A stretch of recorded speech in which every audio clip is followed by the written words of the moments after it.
you. Call this meeting to order. I will make that motion to adopt this agenda for the day. I'll make the motion. I'll second it. Favor? Say aye. Aye. All right, we're going to start right off with item 3, and we're going to start with you, Doug. Which one is, okay. You should have in front of you 3 separate documents that I drafted, and I sent them late. I sent them about 5 o'clock yesterday. So you probably haven't had a chance to take a look at them, but they are the 3 documents that we will need to do to amend first the charter on the quorum, and also removing the mayor from the legislative part of the council. And then also y'all wanted to amend the rules of procedure regarding quorums and things like that. So what we have here are 3 documents.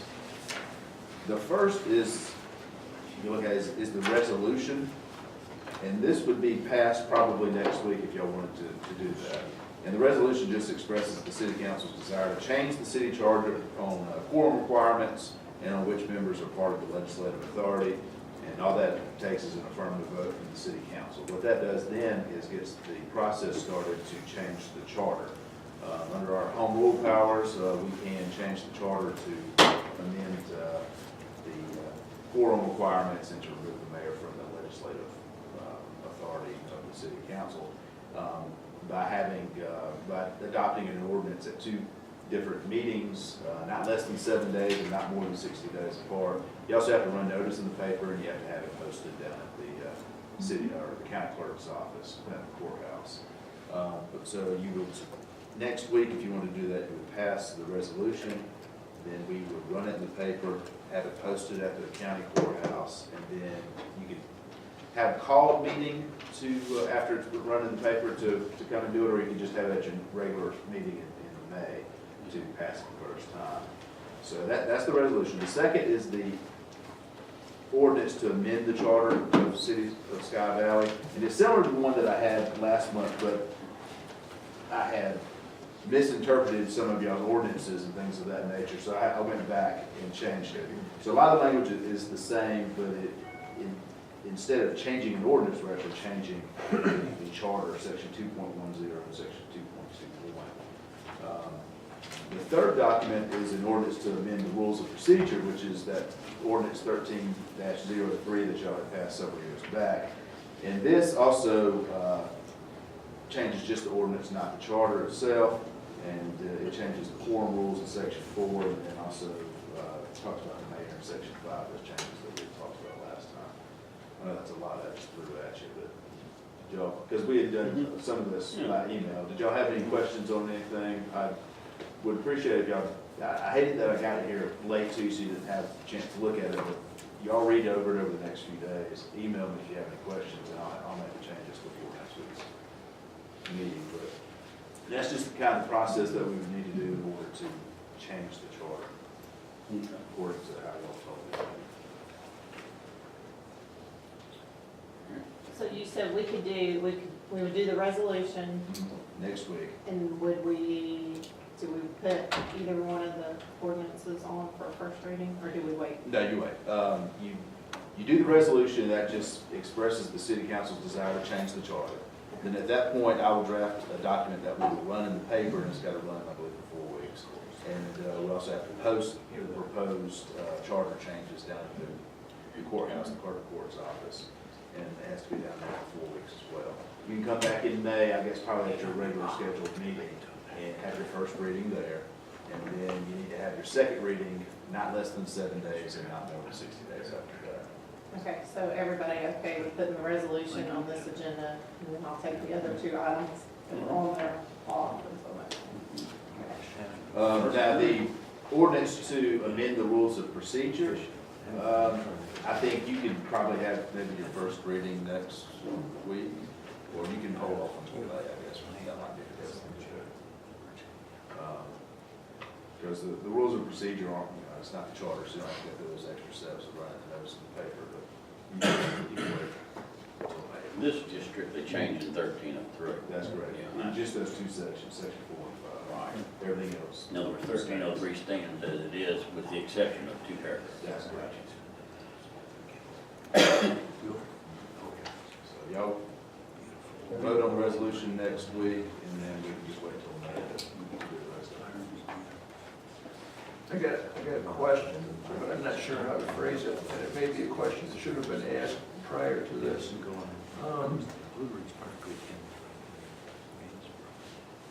With the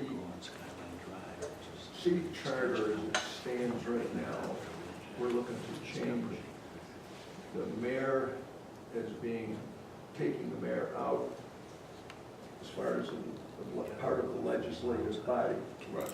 Then it changes the quorum, which is why we got the quorum changing from 4 to 3. And then You mean from 3 to 2? the three, No, quorum is 4 right now. Oh, okay, right, yes, I got you. And this is being done under home rule That's correct. to accomplish a particular objective for right now.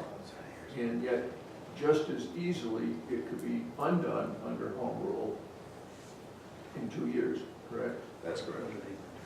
So my question is what are we accomplishing for an overall position as far as the council is concerned, as opposed to a temporary position right now? And I'm playing the devil's advocate again, because I don't know that the next administration would undo something.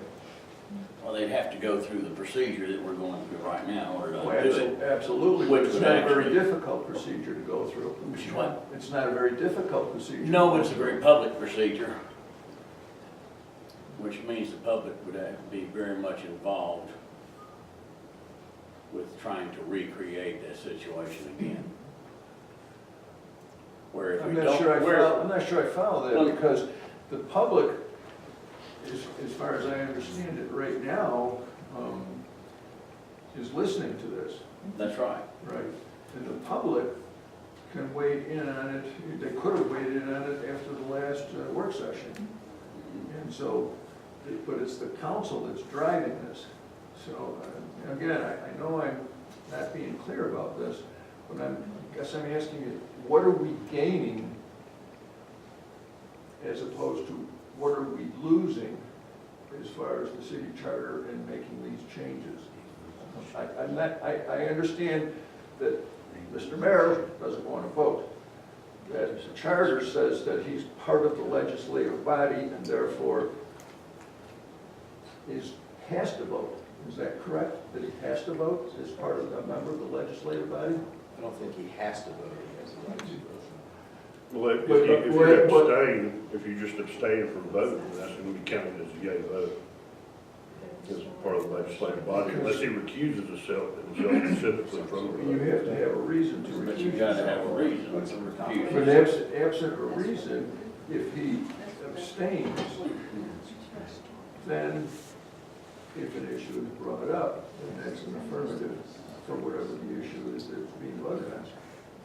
I guess I've, John had come lately on this thing here right now, maybe this should have happened earlier, but, you know, I'm trying to figure out what are the benefits as opposed to the negative side to go forward with this. Neil's got a question. You're gonna have to get to your side. The way I see it, the way we're approaching it now, is that this council, this administration is saying, and the mayor said, I'm not gonna vote, I don't wanna vote, and we're changing that position by ordinance rather than by charter. And you are correct, the next administration, the mayor, if it's a different mayor, or some that wear down that mayor, and that council can say, well, I want to vote, I'm the new mayor and I want to vote. And they'd have to go through this procedure in reverse, essentially, and they would be allowed, they'd have the ability to do that if the charter's not changed.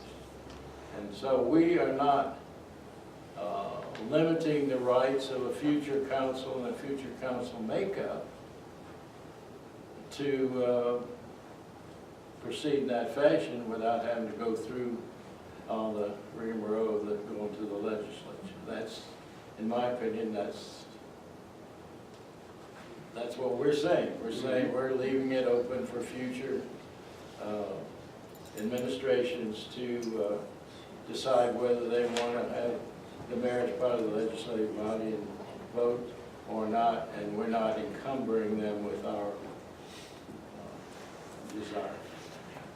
On the negative side to that, though, is we've changed our quorum, and that whether people are aware of it or not, the council members speak on a regular, daily, or 2 or 3 times a day. And even meeting, you know, right now, 3 of us can meet, and after this is enacted, only 2 of us can meet. We can't even have a conference call based on open records or open meeting with 3 of us, where we can do that now. So that also hamstrings us as council members as far as discussing things outside of an open meeting, which we can at this point with 3 of us. You know, you 3 could go into Linda's office as the city manager and discuss items, and it's not an open meeting.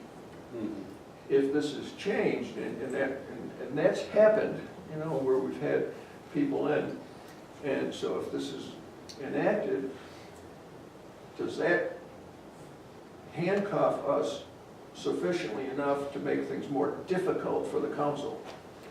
Again, I'm playing the devil's advocate. Let me respond to you on that, Al. I don't think it does, because say you and I had an issue that we were talking about, after this change, we can meet Bob in Linda's office and have a meeting, and we're not breaking any quorum rules, because Bob's no longer part of the legislative body. Oh, I didn't think of it in that sense, is that correct? That would be correct, because the quorum deals with the council members. Just the 5? Yeah, and I think it's a good thing to force the city council out into the sunshine and the daylight. We wish we would have had that before. And Al, and back to Neil's point is, we're giving, if the next council wants to change this, and the next council wants to vote a mayor, that's fine, let the council take that decision. If we don't do this, the next mayor can just say, hey, I'm voting. We go right through what we just went through this last term. No, I understand that. Like I said, I mentioned it several times, I'm playing the devil's advocate here and rethinking some issues that we've already talked about. Well, your point is very valid, that yes, our life becomes a lot more difficult because we can't try to make a decision. You know, in groups of 3, we can make it only in groups of 2, but Well, Which we're not making decisions in group well, three, we're discussing. discussing it, I understand, but the point being is, I lost my point on that one. But, you know, Well, in my opinion on this, now that we dug into it further, before, I was thinking that we make a change and it's changed. And none of us realized that the next group coming in could put it back the way it was. I mean, And That's going through that's this. not true. I realized that the whole time. That's why we're doing it by order of home law instead of going through the, having to go through the No, state but I mean, the legislature. next council can reenact the mayor Sure. back to voting. Obviously. you're right, but the council has to allow the mayor to vote. It's not a decision of strictly the mayor. See, if we don't do this, the new mayor can walk in here and say, hey, I'm voting. And the council has no say-so. Any questions? Well, You see what I'm saying? well, I said, yeah, that's true. That's So true. But, I mean, leave it to the council to make that decision.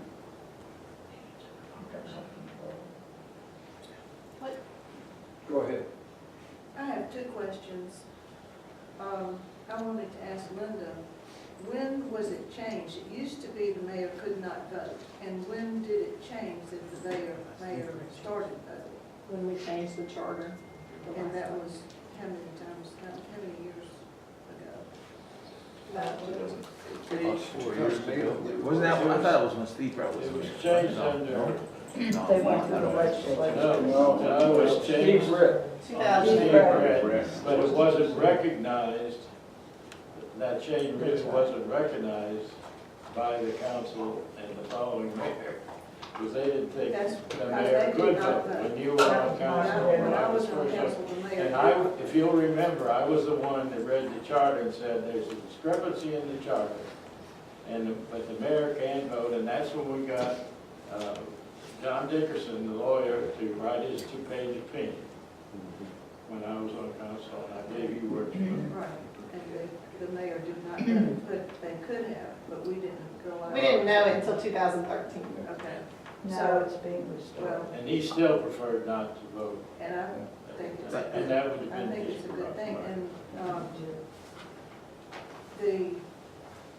so for the original, when the city was made a city in 1978, at that time, I'm not sure how many councilors there were, but I just wondered if the mayor at that point, if that was the part of the charter that the mayor could vote or could not. I don't know. No, he could not. No. Could not at the beginning. So if our little forefathers of our city wanted it where the mayor didn't vote, then I think there was a reason.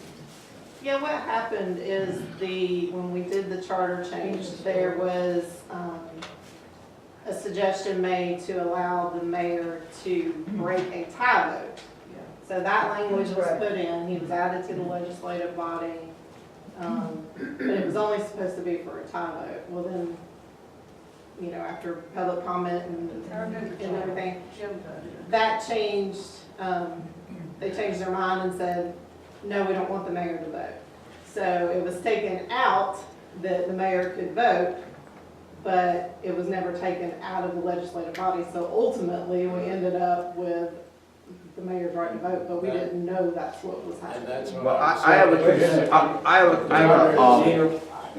have a comment and a question. Comment is, Steve Brett told me he didn't make that change, those changes when it was made when he was mayor. My question is, could this work, could this be amended? So if there, suppose there's, like Connie's not here today, I don't see her, okay. Suppose there's a vote and there's a tie.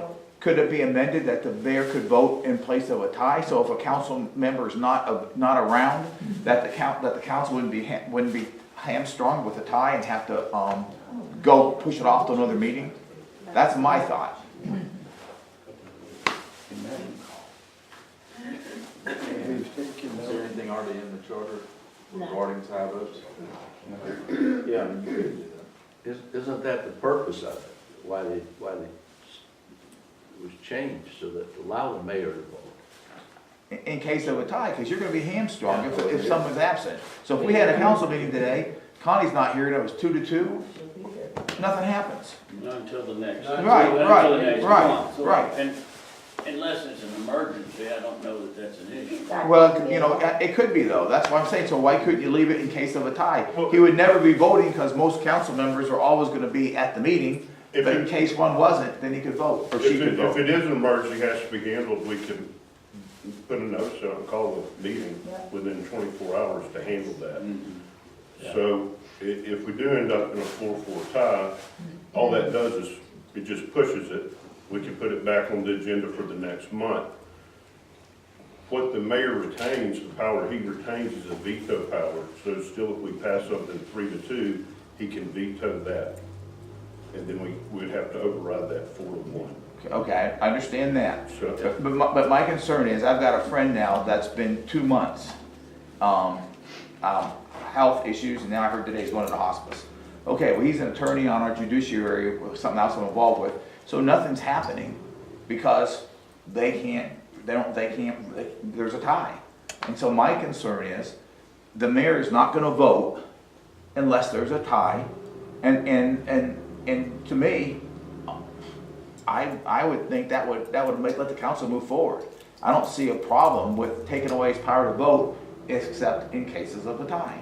That's just my thoughts. I've said that that I wouldn't be voting, but I would vote in case of a tie. But what they're bringing up doesn't say that, I agree. No, but I mean, that's. That's what I'd as it like to see stands- happen. As it stands now. Yes. But that, what Al brought up is the fact that even right now, and in the past meetings, that all the voting that went on was just with the council, and I didn't say anything, but my vote was technically still counted as a yes vote, because I was part of the council. Well, my thing is, I just think there should be a clause, or you It has should to consider go a into clause the record. in case of a tie, that's all I'm saying, I'm done. But openly, I just said that I would vote only in case of a tie. Now, this, you know, this is a lot to bring it out and everything. It would just, I think it should just be left alone, one way, and leave it up to the people, whoever they put in there, to put the right mayor in that would just sit back and not vote openly, unless of a tie. But if the amendment says that, then that's what has to happen, that's why Well, we haven't, right now, that doesn't have Right. any bearing. But Doug, is there a way that where he can retain his veto power and still have the power to vote just in a tie without being construed as part of the legislative body? Yeah, I think you would just need to still amend the charter, but allow him to have a veto power over A veto power and a power And a tie to break a tie? tie, that's what I'd like to see. yeah. I know that one of the cities I've represented that had it that way. The mayor could only vote if there was a tie, so they had a power of veto. And still not be considered part of the legislative The body? executive, yes. Well, I'd be for you amending what you have proposed here to reflect that. To reflect the breaking of the time. Yeah. I would be too. But we can't vote, or I'd make a motion to that. I'll make a motion. You can't. Well, not here. I'll make a motion. Make a motion to discuss it. That was part of our rules. So Doug, you're saying that can be done under the law? Do you see an issue with that? So, yeah, we could. So I would agree with that. I have a suggestion that, I know you're dealing with this now, but after you figured out how to do this, I have a suggestion that this council begin a series of workshops about Sky Valley and how the government works, etc., thinking forward to the next campaign for councilman and mayor, so that we voters have knowledge to ask questions like, if you're running for mayor, how do you feel about your voting power? I would like this to be an ongoing educational thing. That's all, just a thought. Well, I think there's something you would want to ask of the actual person who is running. Absolutely, that, but what I'm saying is educate the public, so when the campaign begins, we are wise enough to ask the questions about voting and ties and emergencies.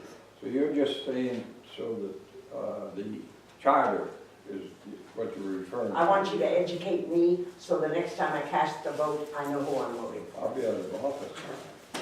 But Well, not gonna get into this. No. I would suggest that we're doing that right now. I think that by having the work sessions, that we're putting things out there and we're speaking, if you will, more freely than in a council section. And it's more of a banter back and forth. And so you've got the opportunity to not only listen to the councilors who may or may not run in the next election, or the mayor, but you also get the opportunity to listen to the feedback from the audience, the participants, the taxpayers, who may decide to throw their hat in the ring.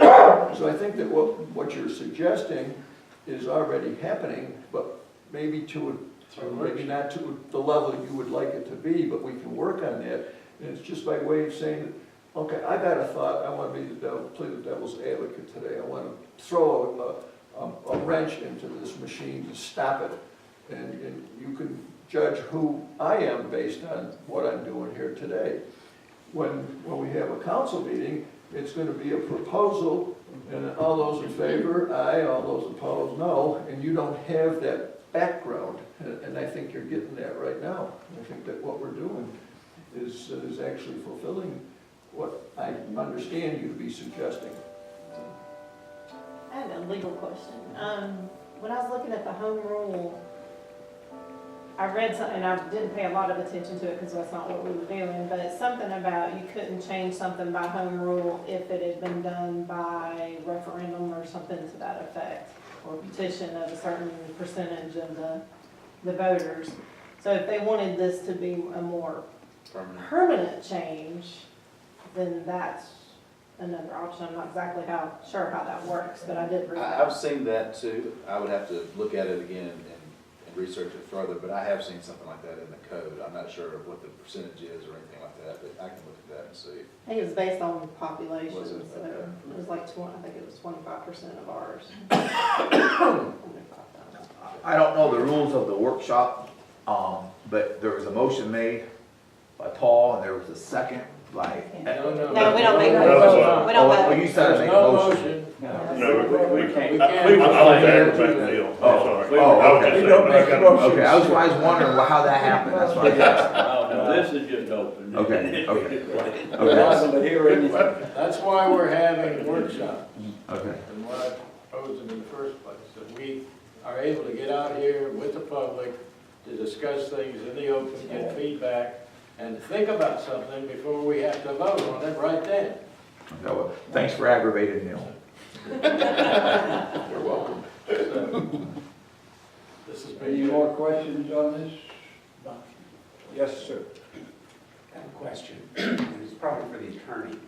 And I heard Mr. Wheeler say what I also believe, that someplace there is a mayoral veto. And I didn't see any mention of the veto in the papers that appeared in the briefing materials for this meeting. No, it's Is in the that right? charter. Yeah, it's already reflected in the charter and that's not being changed, so that Okay. stays the same. Then my follow-up question is a version of Mr. Poinkowski's original question, what are we gaining and what are we giving up? If the mayor can veto a 3-2 vote by the council, it's going to take 4 councilmen to overturn that veto. If the mayor votes, then the council will find out immediately at the meeting when we're actually considering a proposal that the mayor's opposed to it and it's going to be a 3-3 vote and nothing's going to happen. And again, it takes 4 council members to overturn that. So other than the optics of people judging whether it's the mayor that vetoes something or the mayor that just ties the thing in a knot so that it can't pass, I don't see what we really accomplish by taking this up now, and why we wouldn't just let the voters and the future mayoral candidates decide how it's going to work for themselves. And you just, well, the changes that he's making is that I have the veto power and I have the right and to vote to break a tie, not on whether any proposals or anything. If it's a 3-2 vote, I can't step in and do anything with it. I just vote to break ties and or to veto a proposal. If you And Jim, if a future mayor or a candidate wants to run on the platform that he wants to be a voting mayor, he's got that prerogative. And the people can elect him and he can do what we're doing and change 40 votes. If the council If the allows council, him to do if it. the council allows him to do that. That's exactly my point.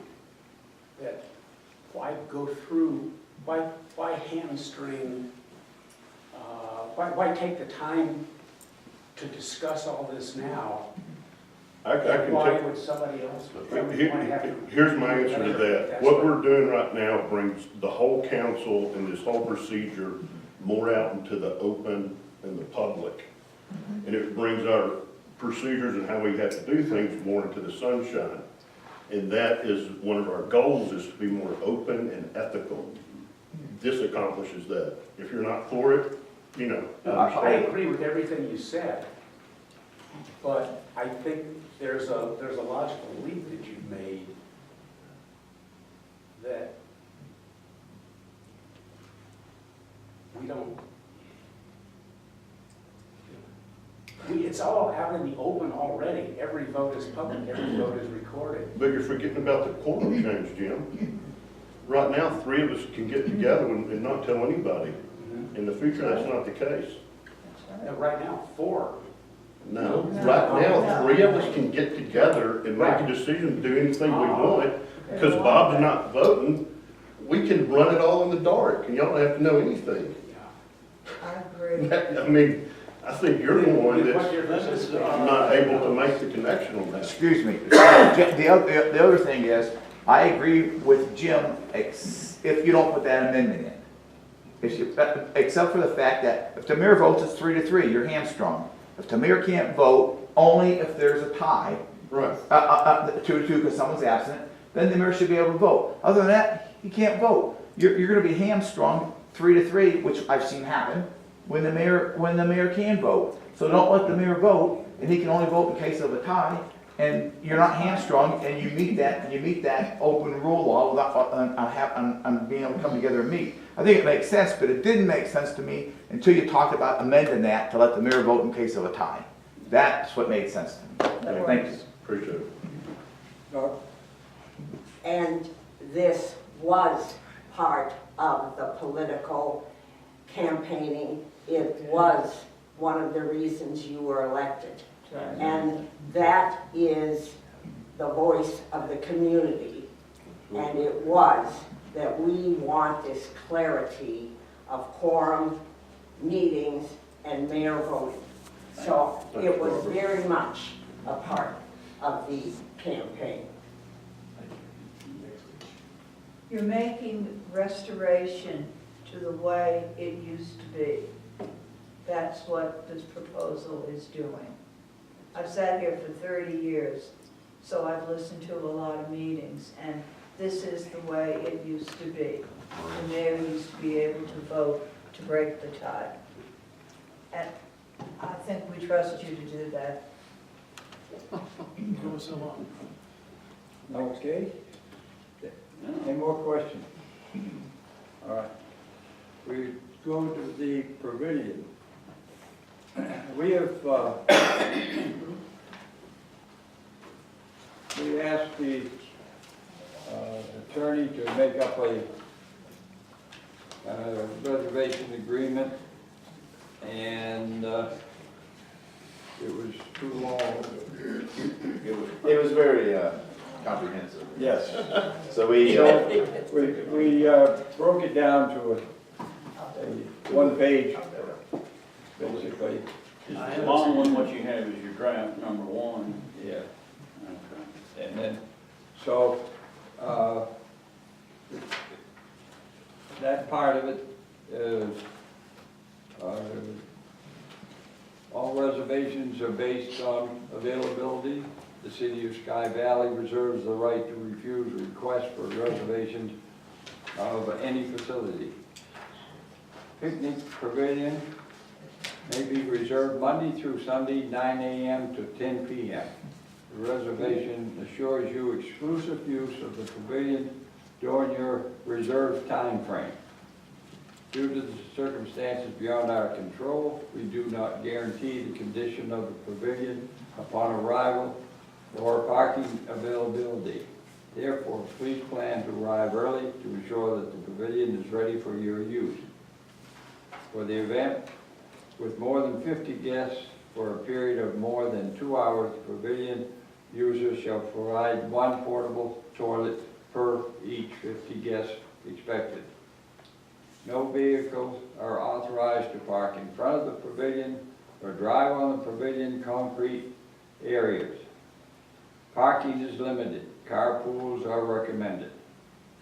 If you are contacting with a charter or an event company, a copy of the current liability insurance listing Sky Valley as an additional insured and as certified holder is required. The use is responsible for all cleanups, including removal of all trash, decorations, and other items brought into the park. A special event alcohol permit is required for events with alcohol and must be included with the reservation agreement. No admission can be charged for any event held at this facility other than city events. And then at the back, I've read the rules and regulations. So, There was one thing that I had in the original Not having any kind of. that I didn't see in the updated one, of that liability waiver and release. I think that might be, or it wasn't, I think this is different than that one, okay. right on the end. All right, yeah, that's it. Yeah. Mr. Mayor, we're not having any deposits. Yeah, it's at the Yes. bottom, $50 Bottom for of Sky it. Valley Oh, resident okay. guests, 100 for non-resident. The bottom, okay, I see. Looks like that would be more appropriate to put up at the top. Speaking of, right? We have asked for bids for the wiring of the pavilion. And we've just received one basically for wiring. And it, but we had, went down, or we had James go down to City Plumbing, because we get, the city can buy stuff without taxes. So we've got a whole list of material, what cost is gonna be with the city buying, and we're waiting for the bids to be changed for just labor only. So this bid from Clarence Redding, was that a labor and material bid for what you're talking, is that the one bid that we got, Yeah, 2430? right. Okay. And then that quote from the city electric, the 562.56, is that the tax That, amount? That's eliminating one of the items. Oh, okay. Yeah, I was gonna, How we cross that out. yeah. oh, I see, that's the one you Xed out. Right. But now Clarence's bid also had, his was 4-foot lights like this in. And I went to City Plumbing and I talked to Bob and Linda and them. This is a can light that'll be recessed up in the ceiling. All you'll see is the cover. So that's gonna change his, It'll just be more sanitary change his bid. in a wet location and everything too. So Clarence is gonna modify his to just be labor, and that's fine. Is there a drawing that, where we've identified that if we're going with recessed lights and outlets and all? I'm not sure how we're getting bids from people on a drawing that they're looking at. We have Electrical drawing. no drawing, we just bring the people. Well, They just come when and we're look getting at the inconsistent job. bids, you're saying, we're gonna do this, and then you go look at this, and now we're doing can lights, and it needs to be designed and bid out. We're asking for bids, and we're bringing them in here. Based on what? But yeah, but there's no We bring specification. them in, we That's bring when them you get in, into and we show them what we So it's want. up to you, Linda, and James, We and show them what we want the recessed lights, so forth, how many, where to put the receptacles and the whole thing. They in turn go back and give us a bid for that particular. who's they? Because I only see one bid Well, here. the people that we talked to, and as I say, we've only got one back. if you can go out there and point and say, well, I want the lights and all that sort of stuff, you can make a sketch. Yeah, Mhm. I'm not saying hire an I electrical just like- engineer to make a, Anything that you put out for bid that you don't have some specification to refer to hold anybody accountable. Yeah, You gotta have a sketch. It does leave the opportunity for misconception. well, I mean, I'd like to have at least 3 bids on We're what trying, we're doing. we're trying. Right. And they- I mean, why can't we get them? Because we don't have a sketch or what's going on? I mean, there's a lot of people looking for work, that work in construction. Yeah. I talked to 4 different electricians and they're all tied up right now. They said they would be up here, they never showed. I don't know, I hadn't heard nothing back. I've left messages on their cell phones. What have you heard, Linda? I haven't been involved. So the city manager isn't involved. Bob's been working with James on. I didn't hear you comment on I can't quite go along with what we're talking about here because it's too, We'll just, give you, well, we'll measure it where the lights should go on a piece and where the receptacles are and see, make it out in the drawing so that we'll have something to look at. Why isn't Linda involved with this? So, She should be drawing that. I don't think so. She should have. and we had a bid on the cement, which we, not bothered because we're doing a pad and, we're gonna do it ourselves. We had a bid of, Where's this slab going right on the side towards the end of the building, towards the post office. on? Oh, basically extending Extending that for- slab. For the slab for the cooking area. And we had a bid of $1,650. And we can get our own crew to do it for between $500 and $600. Because he asked to have part of the crew, have the city make the pad all out, getting ready for it, to help him when the concrete come in, and then he'd smooth it. We wanted $1,600 just Smoothing. for the smoothing. So That's we not on said smoothing no. right there. Now, you've all looked at these charcoal grills. Mhm. And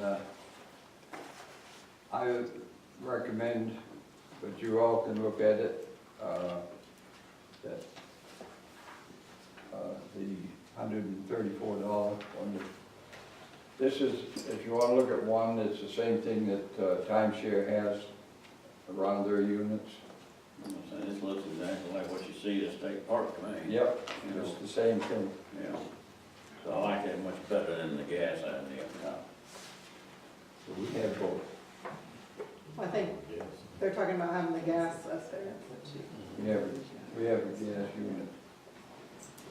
And the Mr. city's Colback gonna supply gave us, we cleaned it up and fixed it up, and it will be sitting on the slab between the two. and the city will provide gas and all. Yep.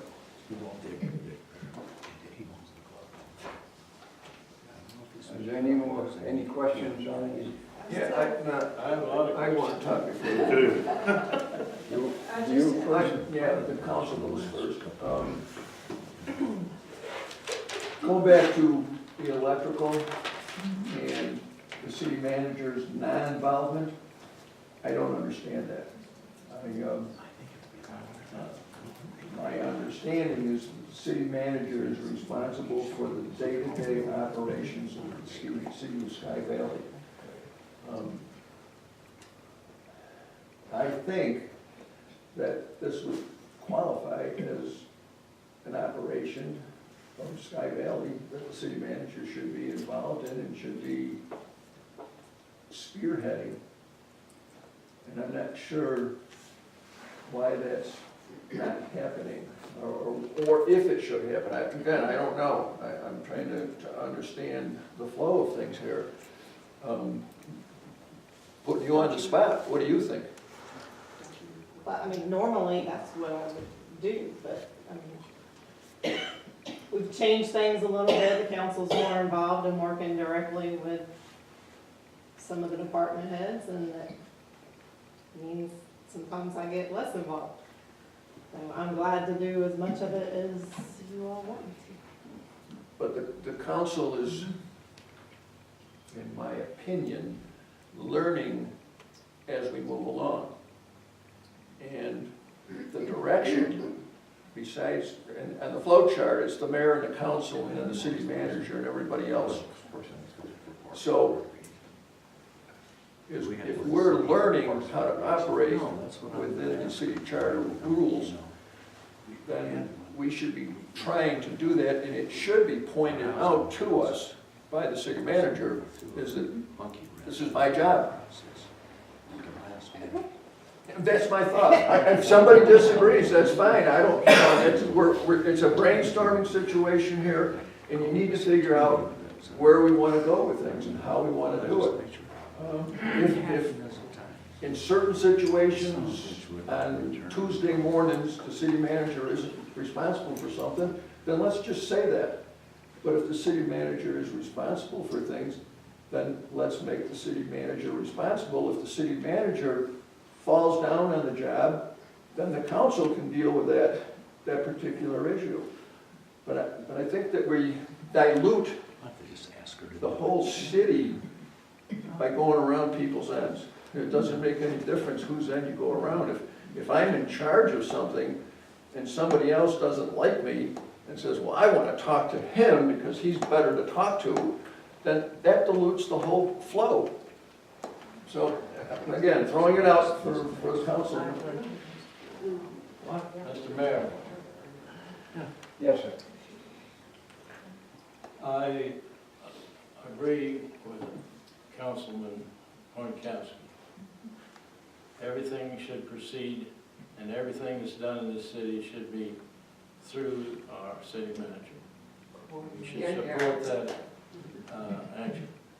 And I also want to specify further that I did not like in our previous administration that there were things that were done, you know, just and no specifications and things that a lot of the public didn't know about in advance, in any detail whatsoever. We're just going to, we just decided to do this.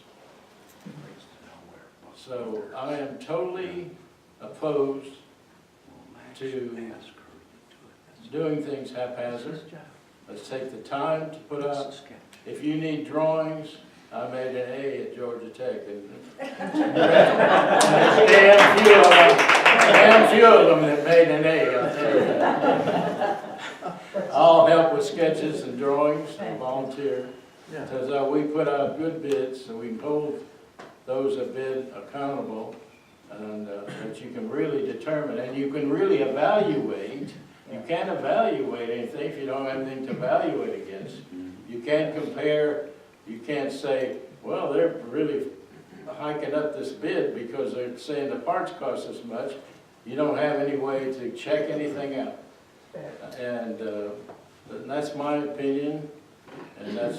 Well, that also goes to the fact that we've got someone that's in the construction business, somebody that's been involved in management, somebody that's involved in other aspects of things. So we've got talent here, and even if we have to butt heads occasionally, we can work that out and that's our move job. forward for That's city our job. job to do that.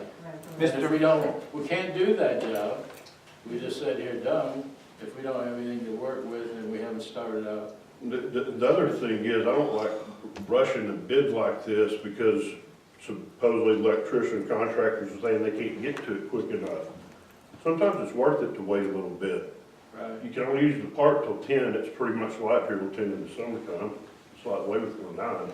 Well, you said 3 bids. We put out 4, but we've only received 1. We're not going to do any work until we get this all done, or get out all the figures For, get the total amount, then we're gonna bring it back to the council to vote on it.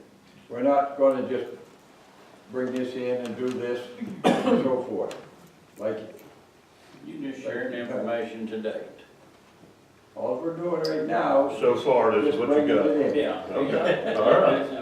I'll accept. Mr. Mayor, if I may, Still need me. if I may, I'd like to, comment on a couple things. One is, what the city has, I'm drawing a picture for you. City has a kudzu eradication committee that was approved by council. The city manager is aware of everything that we're doing, but the city manager isn't in the weeds as far as setting things up and organize it. I don't think the city manager should be the one to do the drawings. I think someone, either. I think Neil, let me finish. I think someone like Neil, or why don't we have a park and recreation person that's either a member of the city or a member of the council that can oversee this and run it, and then bring it up to the mayor and give the mayor direction. I mean, managing, Sky Valley's not a large city, but it's got a lot of things going on. I think it would be, if one of my employees came to me and said, hey, we want you to draw this, I would laugh at them. Because that wasn't what my forte was, but I had that expertise on my team somewhere in my organization to make it happen. So my thoughts are, I don't know why we don't have one, but we should have a Parks and Recreation person for a lot of things, not just that. Last summer, I brought to the council a complaint that almost every time we went to play pickleball, there were people there that were not from the city. And how come, since the city taxpayers paid for it, we don't have first priority? Or how come we can't have a schedule set up, just like we're having a schedule with Pavilion now, to where city residents have priority and we can reserve a time on it, so you don't go and have to wait for people that are coming up the mountain that don't belong here. A city parks and recreation person, whether it's a volunteer from the council or a volunteer from the city, could oversee something and could manage something like that. Thank you.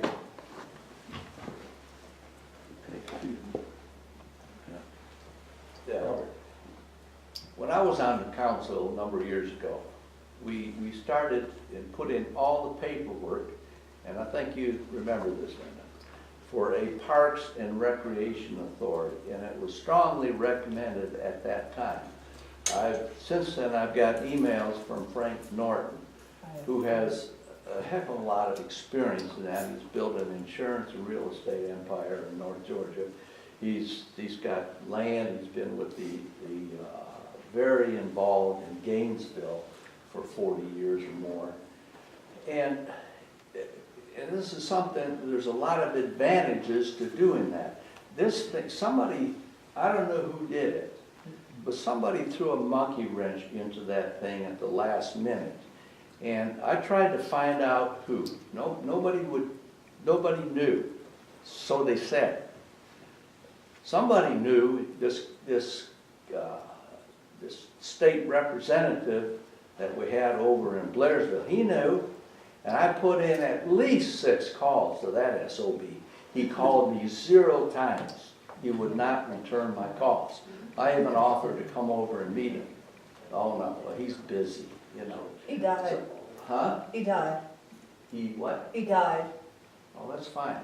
Yeah. That's what it's in here. That's right. Yeah, he didn't die before long. But I think this council, you know, I mean, we spent a lot of time discussing things. It doesn't cost anything to get, hardly anything, I think, to get the paperwork started for a Parks and Recreation Authority. And there are grants out there that you can get if you have that. But if we don't have that, then you could hire or have somebody, you know, be ahead of this thing to you know, to do what you said. Bob, that goes hand in hand with what I've been suggesting about us building a development authority, and that needs to be part of all of that together. Yeah, well, yeah.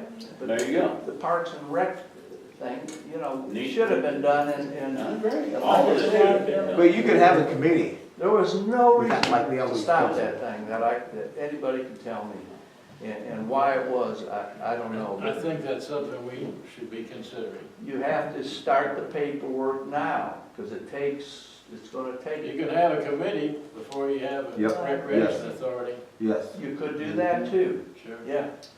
But get your, you know, and have your committee work on that, find out the paperwork necessary.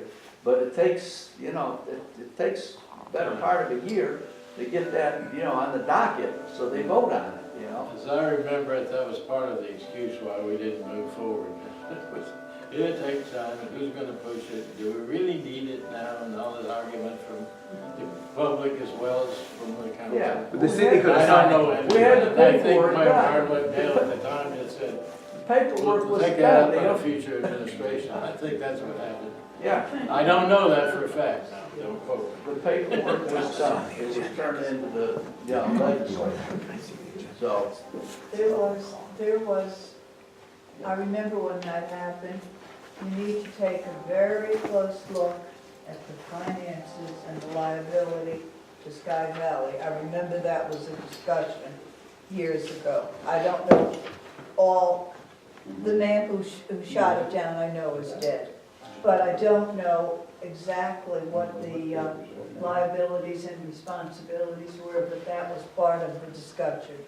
What it was gonna cost to Sky Valley was a discussion. But you wouldn't need that if you appointed someone to be in charge of parks and recreation, or, that's all I'm saying. A council member, a volunteer from the city. Talking about right now anyway. Okay, All right. moving on here, hotel, motel tax. Chip, would you like to speak on that? Well, I pretty much sent out my information to everybody that's well aware of what my thought is we need to build a development authority here. Which goes along with Bob's program as well, that can take care of all of that, so.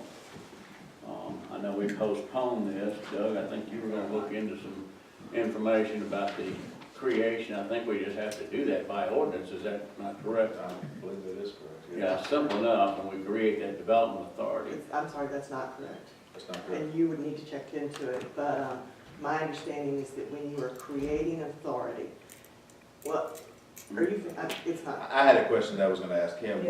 When you say authority, what powers do you want it to have? Like, if you wanted to have like borrowing and issuing bonds and things of that nature, then it's different than My just setting up a understanding, committee that would. my understanding when authority is, first of all, I'll address your email. Your email was very misleading in that you talked about you want a development authority and then not giving funding to the tourism authority.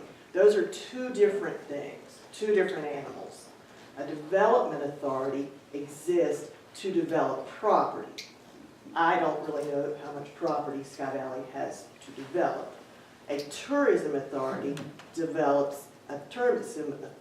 is tasked with bringing tourists to the area to raise basically income, to put economic value into the economy. My understanding with an authority, either a development authority or a tourism authority, as chair of the Raven County Tourism Authority, I can tell you that it would take you all as a council to decide this is what we want to do. It would take you all as a council to commit to funding it forever. Then it would take taking it to the legislation. The state of Georgia legislation has to approve it, and it has to have a charter written, which is what you take to them. They approve it. The TDA's charter was approved in 2005 by the state legislature, and then you have to draw up bylaws. My understanding is that what he was wanting to do is similar to what a downtown development authority would be. And you do not have to go to the legislature because the legislature's already approved those for every city in the state. Right. And so I've just done one for Bowersville, we're doing one right now. And there's, you just pass an ordinance and you set up your DDA and the council appoints members, and then from there the DDA. Right. It's its own entity and can do what it wants to do. It's its own entity. The difference is funding. Right. Because if the council is going to be funding it, it has to be approved by the state legislature. The am I right? The DBA does not have, DDA does not have any funding from the city of Clayton. So they are just for, to bring in businesses, to go talk to people. Would you like to have your business here? Yeah, that's more of almost like a committee or something It like is, that. it is, Yeah, it it is. And so that's what I was gonna ask him is, do you want, what kind of powers do you want this Right. entity to Go. have? Can the DDA accept money from hotel motel tax? I mean, that's the big Exactly, we question. need to use our own hotel motel tax to develop our own comprehensive land plan so that we can design a future for Sky Valley. We're out here selling to the general public through our visitor center and advertising and so forth. We're out here selling to the general public, Sky Valley as a city doesn't have anything to sell. We don't have any future plans on the books, we don't have any, you know, we've got all this land that Merrill's got over here, and unless we kind of draw out what we as a city want here, anything can happen. That property can be sold for any purpose. And if we create this comprehensive plan and we market this plan, then that's what we need to be marketing to. Can we hold Merrill to some, I mean, Merrill owns the Let's land. wait till we recognize. I beg your pardon. Neil? Do you know if the DDA can accept hotel motel tax? I believe the I DDA think you can can, get yeah. funding, can use hotel motel? Mm-hmm. They can use hotel motel? Well- Okay. The Clayton's DDA handled their hotel motel until about 2 years ago, and the council decided to do that through the CMBA. Now Clayton gives it to CSDA.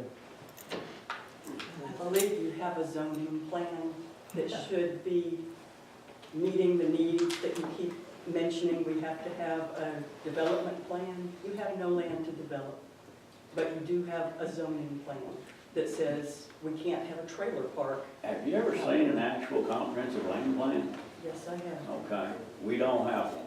No, you don't. There you You go. don't have any land to comprehensively plan. Yes, we do. We are the city, and it is within the city limits, and the city designs this comprehensive plan. Every city creates, no city owns every acre within that city limits. They do create the plan and decide what they want where within that plan. We don't have that. We need that. Sounds like an expensive investment. I'm sure that, but, Thank you. Sky Valley is what it is. It is a small, sleepy, little community that has been recognized by people who want to invest. Now, we're selling more and more property because they like what it is. What else do we want here? What else do we want in this city? Well, we don't want a convention center. Excuse me, I'm speaking for everybody. I don't want a convention center. I don't want the traffic and everything that goes with that. I moved here to escape from that. So I'm not quite sure what the big plan is here that is so important to our beautiful valley. That's what I would like the council to tell me. yes. I just wanted to address the funding, Sky Valley's funding of hotel motel tax to the Tourism Development Authority. As I said, many of you know I'm chair of the Tourism Development Authority. From a personal standpoint, from the Tourism Development Authority standpoint, it doesn't make a hill of beans to me whether you fund it or not. It's not gonna change what I do day in, day out. It's not gonna change what Tika Earnhardt does day in, day out. It's not gonna change what the Tourism Development Authority does day in and day out. But as a voter, I would ask you to take a 30,000-foot view of how your money is being spent. Bottom line, you will get more bang for your buck if you work with the Tourism Development Authority. And I think that's important for our city. There are things that we can do because we are bigger, our funding is so much bigger. For instance, and I don't know if Linda shared with you, next month Sky Valley will be mentioned in Garden and Gun magazine.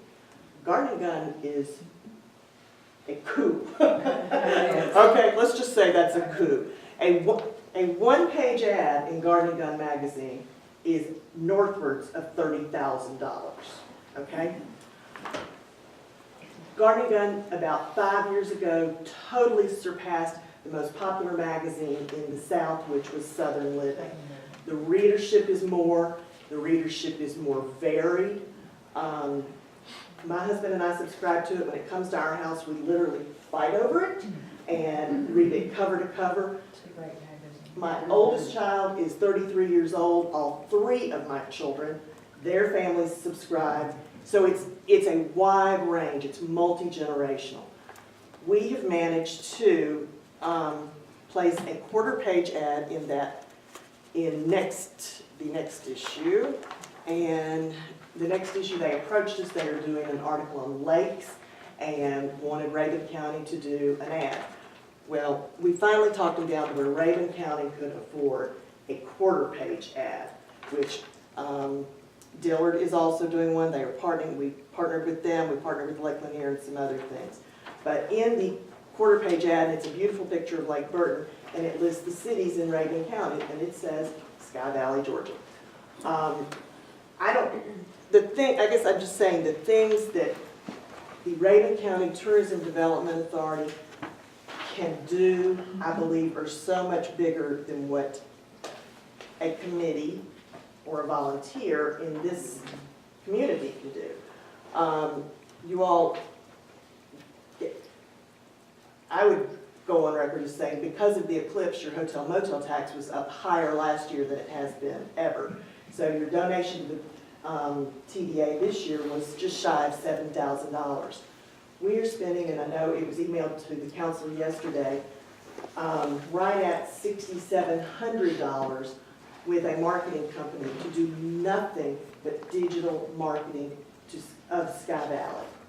It is geofencing, it is geotargeting, it is very, very targeted towards Sky Valley. And I think that gets you marketed in areas that are things that you necessarily wouldn't be able to do.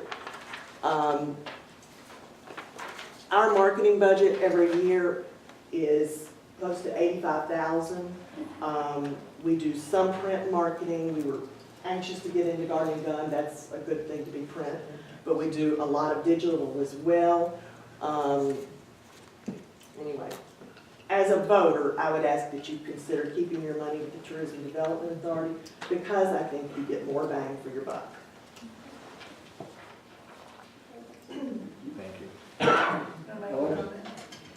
I thank Laura for her comments. I was on the Visitor and Tourism Board before it changed its name, and now Laura works with that. I represented the city of Sky Valley and was on that board, the Visitors Bureau, and we were talking a lot about advertising, and the advertising that is done for the county, which includes Sky Valley.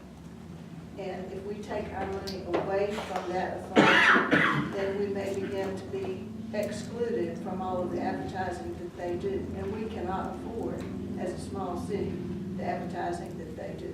So I think it's a very important amount. It's not that much money that we give to them, but the trade-off that we get back from what they do is huge. So I would definitely want us to continue giving the money that we give to the border. We spend money every year on a brochure. Sky Valley is always mentioned in this brochure. It's marked on a map in here. These are available. They are mailed throughout the state to every visitor center in the state when people cross the state lines. That is part of the Georgia Economic Development Department. Our county pays extra to have these. Anybody that sends them, the State Visitors Department will, yes, they will have their brochures. We pay extra for ours to stay on the counter so that it gets picked up. Now, am I correct that every city in Rutherford County is in there? Every city in Rutherford County. And Sky Valley is the only city who is paying the TDA. Sky Valley is the only city that's paying the TDA. There are, now I'll say this, Dillard doesn't pay. Now, Dillard cooperates with us a lot, as you can see from that ad. We call them and say, okay, we're doing this, do you want to do it? Dillard's marketing budget and it is run by volunteers, but their marketing budget is close to $70,000 a year. The city of Clayton's is what now? I think it's I'm not sure. like 50,000. I think that's because of the 2%, 3% thing. So yes, you are the only city that is currently paying, but I still believe that the Reagan County Tourism Development Authority can help you more than you can do on your own, simply because of the size. And the fact that we do so much, I mean, I don't have to tell you all that the world is going digital, and we do so much of that. For example, what will happen as part of your digital marketing that's going to happen is, let's say I'm from Macon and I decide I want to go hiking, and I get a buddy and we drive up to the gorge, and we hike the gorge, and afterwards we're sitting in the car changing our shoes, whatever, and I turn on my phone and I either Google something or I look at Facebook. All of a sudden I'm seeing ads for Sky Valley. That's called geofencing. That's because we are targeting you while you are in this geographic area. So hopefully that encourages people, even if it doesn't make them drive on up to Sky Valley that day, they start seeing it over and over. I have a question for you, if I may. Has anybody been able to extrapolate the benefit of what you're doing that the club gets from it, since the golf course is now open to the public? We are working with Bob Larson on that. And to add on to that question, does the club, when the club has folks come to golf, or, which I think should be open to the public more, when it is open to the public, when they can eat, or when they can't, when members are in there dining, does any of that, the tax that we pay, where does that go? Sky Valley Country Club will not be mentioned in any of those. I'm not saying that, I'm saying, where's the tax money, where does it, so if I'm golfing and I pay the tax fee, where does that tax money go? Do you get anything from that? Does the tax money go? We get money if you stay in a hotel Only or motel. in a hotel or motel. Or rental property. So if Bob's renting a house here, you get money from that today, because that's the hotel motel tax. That's hotel motel tax. Well, if I was on your committee, and I'm a member of the club, but if I was on your committee, I would be trying to get those numbers to find out, hey, if the different clubs are here, whether it's Kingwood, whether it's Sky Valley, whether it's, maybe you could get some of your funding that way. Well, because if they're getting a benefit from it. technically, I think we are only able to be funded through hotel motel tax. No other city is paying hotel motel tax to the TDA. Where are you getting your hotel motel tax, from the unincorporated sections? Reagan County Board of Commissioners. Okay, so you're coming either out of their general fund. No, we are coming out of their hotel motel tax. They are expected to bring in $202,000 in hotel motel tax this year. I believe, and they have not approved their budget, but most likely they will be funding us $190,000. If you have a rental property in Sky Valley and you're renting it out, on a regular basis, you pay that tax. We pay the tax, and that's what was funded to us this year.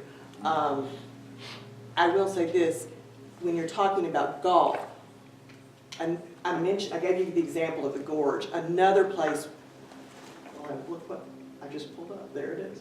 Another place where we're doing what's called dropping pins.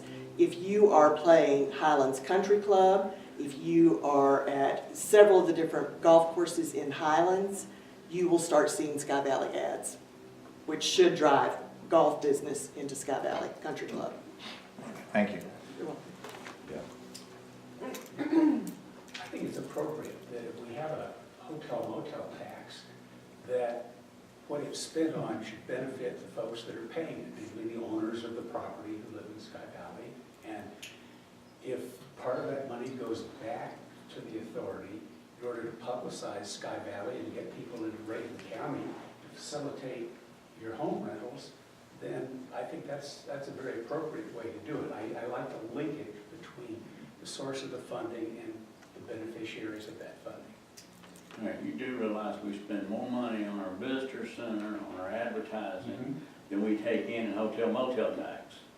We don't have the money to give unless you want to take it out of general funds. You legally have to give hotel motel tax. Under our condition right now, we have to, because we're only allowed to keep 3%. But it cannot go into your general fund at all. It No, I has understand to Be used for marketing or dedicated development. marketing for. Exactly, and that's what we're doing. My point is, we're spending more on our own marketing than we're taking in. Right. And it's very important that we do that, because that's the most important thing we're doing in Sky Valley right now, is getting our property values back up. How do you get your property values back up if we don't grow Sky Valley? Because when people come in here to look at houses, they look around, the first thing they go is, what is there to do here? If you're a golfer, you're in heaven. If you're a hiker, you're in heaven. That's right. If you're a kayaker, If you're like me, and your favorite thing to do is to sit on your back deck in the afternoons and have a glass of wine and relax, you're in heaven. Exactly. So, I agree. most people that come from places, big cities, what they're after is doing nothing. Sounds- All right, well, Scott, thank you very much. We've had this going along. We'll go on now to Paul, vote for public works and equipment. And James? Where this came from was Bob called me in one day and had all these receipts about repairs being spent on equipment.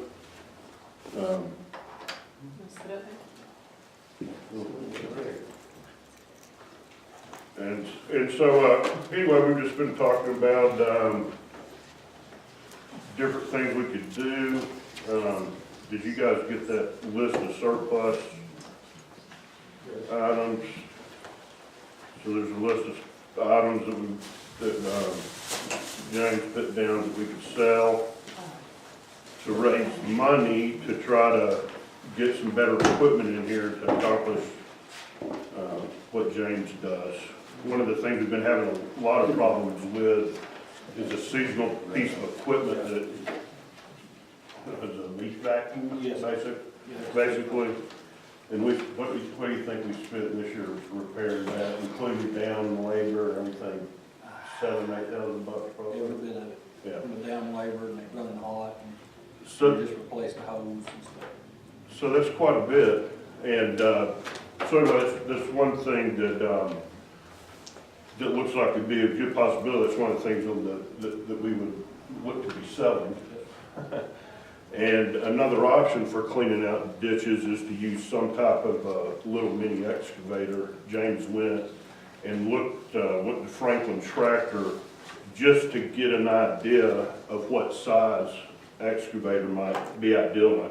I hadn't got to talk to him specifically about that, but at this point, we're just, investigating that, see which one might work, and there's different dealerships that have lease-to-own plans, which I'm not in favor of buying this until we can use it and make sure it's gonna do what we need it to do. So that's kind of where we are with equipment-wise. Do you want to add anything to that, Mitch? No, you pretty much covered everything. I mean, the one thing about the excavator, it's gonna be more versatile than the backhoe. It's smaller, we can get it into the ditches, we can build the shoulders of road to make them look nicer. We got a lot of washes in the ditches and stuff. A lot of your ditches are eroding, getting deeper. We got to put rock in. This type of machine, we can use it, it can be used to fix busted water lines, we've had that, It ain't just a seasonal piece of equipment, it can be used year round. Our equipment has been put back together with bale and wire and everything for a long time. And it is getting to the point where it's costing more every month. And just looking at this year, so far for repairs, $6,700 in repairs, just this year. Or all equipment or that one Is that piece? one piece? This is That's what I'm having trouble looking at. That's all. Identifying it. Yeah, you've got one that's January through April, Yeah. and then you've got one that includes all of last year. And the then one, the big one, this one is all of it for last year. no, that one is by vehicle. It's not the equipment, but it's by vehicle. This one Is it identified? is January 17 through 4 of 18 at the top. Yeah. And then the other one is 1 of 18 through 4 of 18. So that would be this year's. Which is 6,000. Says detail query 118 to 418. So, we're looking at, selling some, old equipment that we have. We have some just sitting around, we get some we wanna replace with something new. And so, that's why we had Paul and James look Paul talked to him, found out what he would like, what would be more useful, and found out where it was. It is expensive equipment, and we're going to have to do something very quickly. And it's, we're either going to keep what we have and try to keep it moving, or else we're going to sell what we can and start buying something new. But when we get to that point, you'll know what we've come up with, and you'll all have a chance to see pictures and talk to us about the equipment and everything. So this is just more of an update for you that what's going to happen down the road here this summer. So, are we going to have presented at the council meeting a list of surplus equipment to approve? Or are we just in the initial stage of working on I this? didn't have time to get it on there, I'd have to be on the main agenda.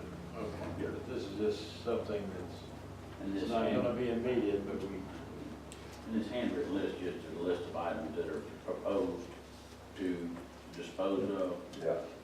Right, to sell, yeah, that's correct. They're either wore out or they're just not being used.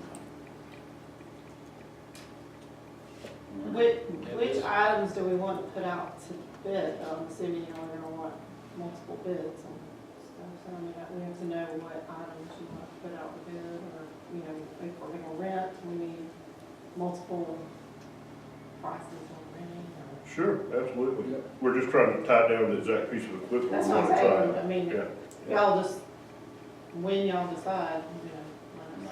Tractor, you talking about doing a month rental or something for a little while to see if that's gonna work? Yeah. I think that's really wise. Yeah, You know. Before we totally invested, like we talked about, when we were worried about the snow issue, you know. Mhm. I think it would probably be smart too, to try it for a month before you sell the backhoe, too. Well, we're thinking of the backhoe, we might take that off, because if we lose the backhoe, we buy a new one, or a newer one.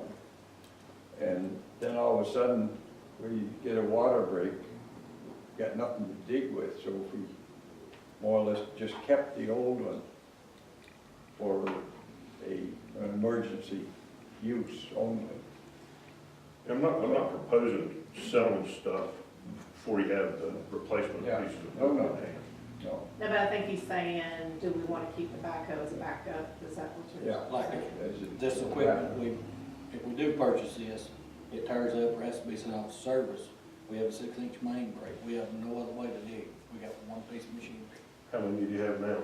We've got one. There you go. But I mean, you know. How long have you had just one? It's been on a long time. Okay, and there's a lot of contractors that can put an excavator on a trailer and be up here quick to take care of it back. And I mentioned to Bob, you know, we got a good relationship with the golf course maintenance, Steve, timeshare, we try to work with each other and help each other out. Good example. You know, so Steve this got is an all escalator. They got an escalator. efforts that's been done, that will go to the city manager for her input and her to administer putting this all out, and handle it that way, are we not?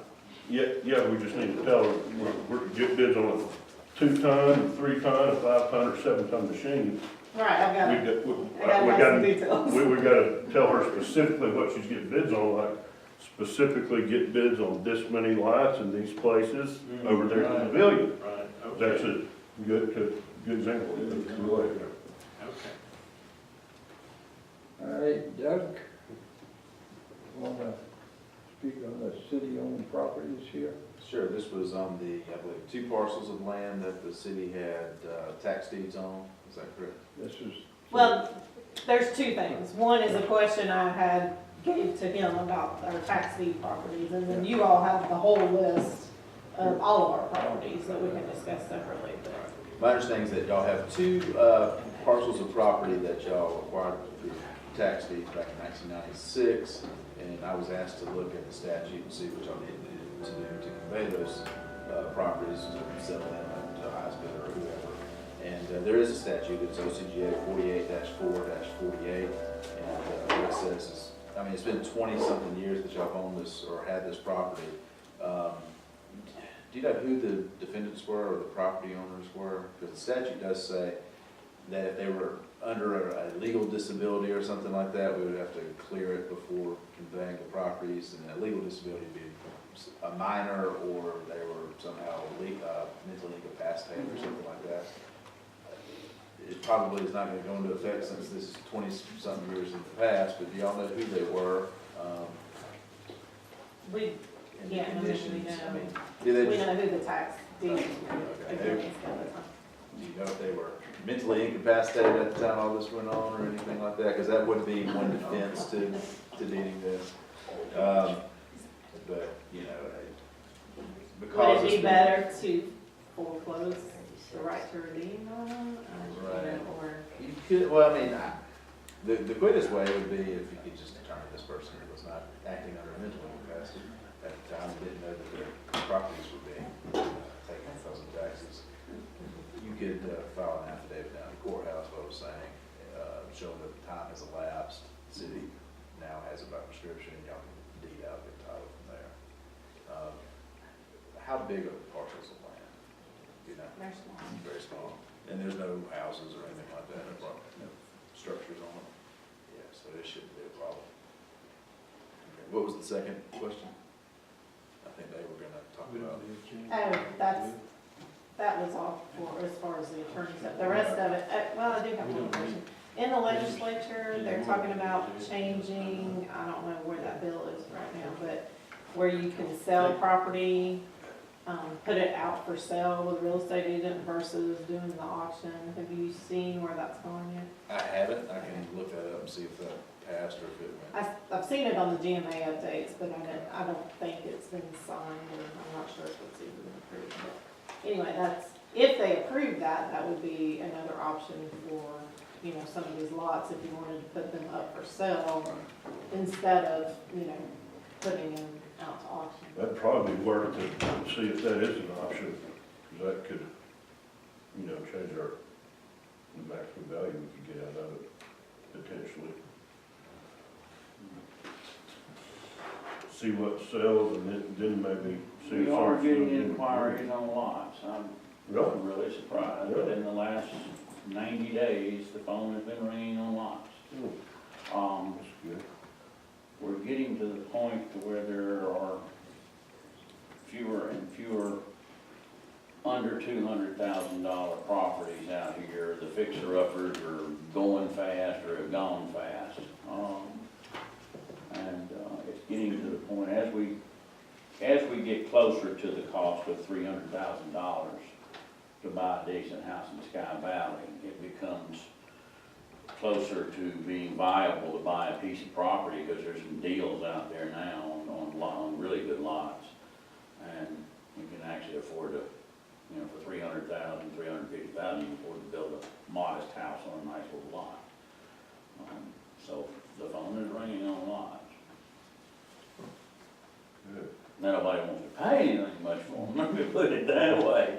But at least the interest is there, where I can tell you a year ago to have somebody pick up the phone and call about a lot,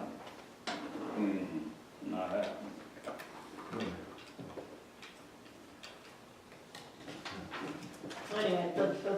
you all have here is, basically everything, according to the tax office anyway, that, is listed in our name and kind of either what it's being used for or what the status of it is. Some of it we've already declared surplus. Some of it, of course, we have not, so. And being declared surplus, what does that mean? Is that like one of the lots that were given back to the city? Now, declaring it surplus means the city has no other use for it and they're wanting to sell it. I mean, all right, you're saying the city bought it, purchased it, or did something? We've got some lots, I understand, that were given to the city, people that didn't abandon them, basically. Right, some of them have been deeded to the city. The city has purchased some of them, and then we've gotten some of them through tax sales. I got you. Okay. And we own, the ones on Alex Mountain, I think we talked briefly about on the Wildbird, Alex Mountain lots. That's not where 3 through 9 minus number 8, I think. But we own a huge stretch of properties up there. And there's a problem with them because the road alignment, well, the road got cut in differently than where it was on the plat. So all the utilities are in the middle of those lots. So all those have been deeded to the city because they couldn't basically do anything because nobody wanted to pay Georgia Power to move those. Is that the ones you have here in yellow? I mean, I know you've got the median kind of up there where the road at Wildbird, you've got the paved road, and then there appears to be an unpaved road that fronts on other lots, so I'm assuming. Those are the lots, but, that's the ones I'm talking Now, about. the So yellow- those utilities go through where that riverbed looks like it is. Yeah, so you're saying, you've got depicted here in blue, a big island, which is the center of that. That's a lot. That's track AB. That's actually a lot. And that was an after the fact thing, I'm sure. Now, the To make the- utilities that are on the corners of those yellow lots, are you saying those utilities are back in the lot, or they're actually on the corner of the lot like? No, they're back where that road is. Not the railroad, but the, kind of where it looks like there was a road. If you've been up there. Yeah, see here. They're not on the road, The in road other that words. runs through here and comes back. Road out goes here. through Yeah. But according to I'll this, they're. Okay. Yeah, that's why they're owned by the city right now, because nobody can basically do anything with them. Those were deeded to the city? That's, if you're going up Some Wild of them are Bird. by tax sale, but most of them were deeded to the city. Yeah, if you're going up Wild Bird, the ones on the left Mhm. side. Yeah, it's steeper than 45 degrees, you know, unless you could build up on the top. They're pretty low. The front part of them. Well, if what Linda's saying is that road, what I think is a road up there is flat, if that's actually on it, yeah, you could build there and have something in front, but. Yeah. You know, here's a thought Yeah. for our peaceful, calm, wonderful community that likes to rock in the rocking chair. You've got these lots up there. Have you ever heard of a labyrinth, which is a spiritual walk in a circle?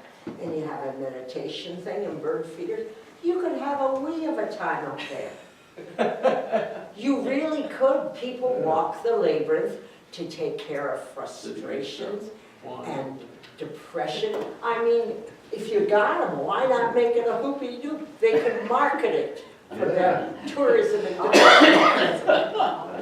Ottawa has a big one.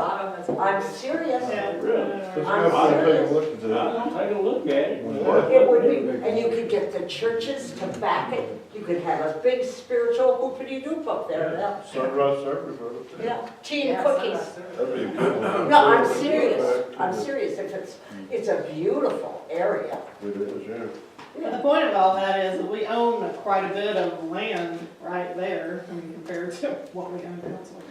So, but there are utilities that run from basically the middle of it. I don't know how marketable those are gonna be to sell to. Guess we need to check the easements that they have for those utilities. Did I have a So- motion to I make a adjourn? move to adjourn. Second? Your second, I second. Thank you. Is adjourned. Here, see, here's. I'm serious about it. I'm serious. Mr. Goodell. Yes. I'll make those changes, You have okay, the spiritual, show, the rest of the season. guided tourism there. Paul,